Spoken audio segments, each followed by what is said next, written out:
Har bir asar bu inson qalbining ifodasi. Tasviriy va amaliy san'at esa nafaqat ijod, balki milliy qadriyatlar, estetik did va hayotga muhabbatni aks ettiradi.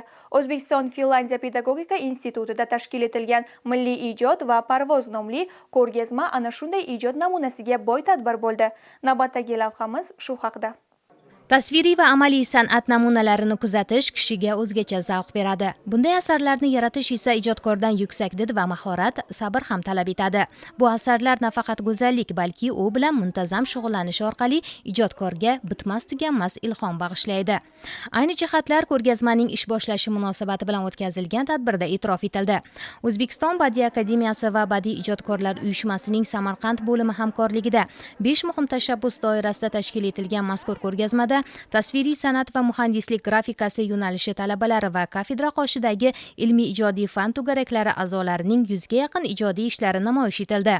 Ko'rgazmaning ochilishida so'z olganlar yurtimizda ijod ahliga yaratib berilgan shart-sharoitlar, tasviriy va amaliy san'atni rivojlantirish, yosh iqtidor sohiblarini kashf etish va ularni qo'llab-quvvatlash borasidagi sa'y-harakatlar, oliygoh talabalari erishayotgan natijalar haqida to'xtalishdi. Tadbir ishtirokchilarida ko'rgazmadan o'rin olgan ijod namunalari o'ziga xosligi va boshqa jihatlari bilan katta qiziqish uyg'otdi.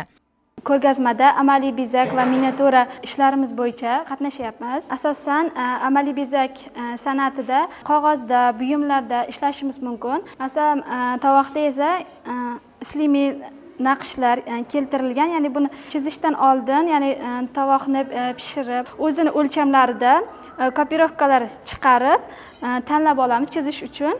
Ya'ni bir qismini chizib olamiz va ularni qolgan 3 ta qismiga bostirib chiqqanimizda, ya'ni tovoqda ichidagi naqshlar hamma joyi bir xil tasvirlanadi buni ichiga. Ko'rgazmamizning asosiy ishlarini tashkil qilayotgan 3-bosqich bitiruvchi bosqich talabalarining miniatyura asarlari, amaliy san'at asarlariga urg'u berilgan bo'lsa, tashqaridagi ko'rgazmamizda ochiq havo ostida o'tkazilayotgan ko'rgazmamizda biz guvohi bo'lishimiz mumkinki, rang tasvir, grafika va haykaltaroshlik asarlarini bevosita mana bu yerda o'sha bitiruvchi kurslarning nafaqat bitiruvchi kurs talabalarining, balki o'sha institutda tashkil qilingan to'garaklarning a'zolarining ishlari ham qo'yib borilgan ko'rgazmamizga.